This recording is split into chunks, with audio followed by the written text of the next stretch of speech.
আমাকে এইভাবে ফেলে কেন চলে গেলে মা? মা তুমি জানো তোমার এই আংটি আর এই ফটোটা দেখে আমি বেঁচে আছি।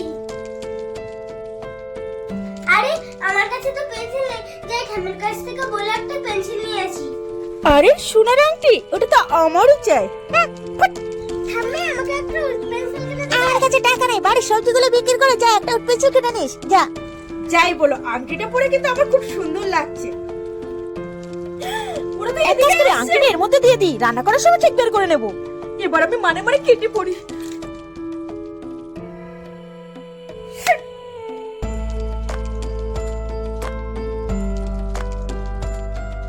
আরে এটা তো আমার মায়ের আংটি, নিশ্চয়ই এটা স্বর্ণের কাজ। স্বর্ণা তুমি কিভাবে তোর মায়ের আংটি চুরি করো? কুমড়োর ভিতর ঢুকে রাখবে? তুমি যতই চেষ্টা করো